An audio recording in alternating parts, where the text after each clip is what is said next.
Did you know? Slavery was big business. Let's kick it off with a shocking fact. Slavery was the economic powerhouse of early America.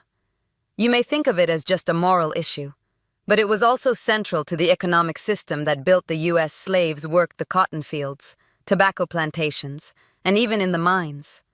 They were not just workers. They were literally the backbone of the American economy in the 18th and 19th centuries. Fun fact, by 1860, the value of enslaved people was estimated to be around $3 billion, more than the combined value of all the U.S. factories, banks, and railroads at the time. Money talks. Slavery's profitable economy. Did slavery actually benefit the economy? The answer is a big, messy yes. Cotton was king in the South, and slaves worked the fields to produce it. Cotton became a major export for the U.S., feeding the textile industry, particularly in England. The more cotton, the more money flowing into the country. In fact, by the 1800s, cotton made up over half of the U.S. exports. Quick fact, slavery contributed about $300 million annually to the U.S. economy in the 1800s, which is equivalent to a whopping $9 billion today. Big money, big costs, the downside of slavery. But hold up, not everything was roses and rainbows. The economy may have thrived, but at what cost? Slavery created a deeply divided society, fueled brutal exploitation, and relied on systemic injustice. The wealth generated by slavery was concentrated in the hands of a few, while the majority of Americans lived in poverty. Even the North, which didn't directly profit from slavery, benefited from the Southern cotton economy. Did you know? The profits from cotton weren't reinvested into improving the economy. They were hoarded by a few wealthy plantation owners. Talk about economic inequality. The cotton economy, boom or bust. Let's talk about cotton again. It was the gold mine for the South, and also their Achilles heel.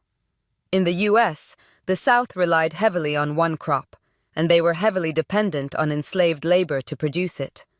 This limited economic diversification and made the region vulnerable to market fluctuations. When cotton prices fell, or there was a crop failure, the entire Southern economy felt the sting.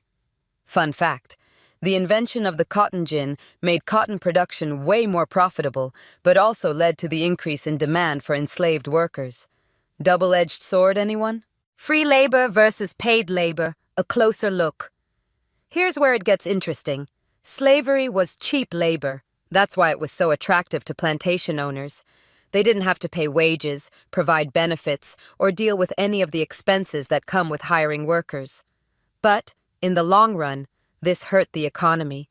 Since slaves weren't paid, they couldn't buy goods or services, which limited the development of local markets and industries. Free labor forces, on the other hand, create a consumer class that drives economic growth. Here's a kicker. If the South had invested in paid labor instead, they might have developed a more diversified economy with a larger middle class. The legal tangle, economic impacts of slavery laws. Slavery wasn't just an economic practice. It was also embedded in law. The legal structure that supported slavery hindered the development of a more modern capitalist economy. Laws around slavery prevented the South from expanding into other industries, like manufacturing. The rigid social structure also stifled innovation, as fewer people had the freedom to develop new ideas and products. Did you know? Northern states had started to abolish slavery in the early 1800s, leading to a shift in the economy that promoted industrialization, while the South remained mired in outdated practices. Northern profits from Southern slavery. Wait a minute. The North wasn't completely innocent either.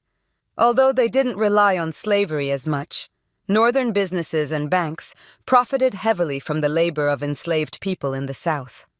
Northern shipping companies transported slaves, and Northern textile mills used the cotton picked by enslaved hands. The entire U.S. economy was, in a way, intertwined in this system of exploitation. Here's an eyebrow-raising fact. Northern states, while free, still had major investments in the Southern slave economy.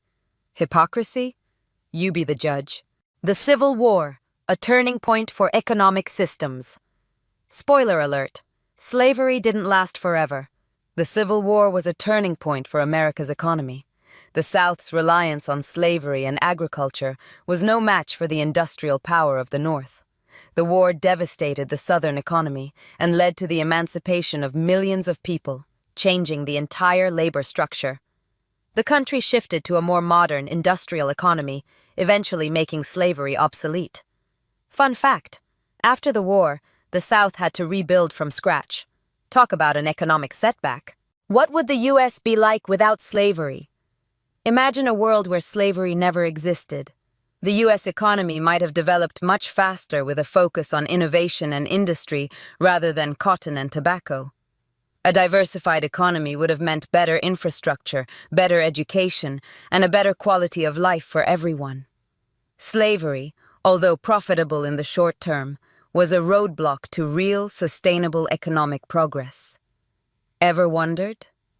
If the U.S. had embraced paid labor from the start, would we have been a global economic superpower even earlier? Slavery was a tragic chapter in American history that had profound economic consequences. While it undoubtedly fueled the growth of the nation, it also led to massive inequalities, hampered development, and set the stage for one of the bloodiest conflicts in history. Now that you know all about it, hit that like button, subscribe for more mind-blowing history, and comment below with your thoughts on how the U.S. could have avoided this economic tragedy. Let's keep the conversation going.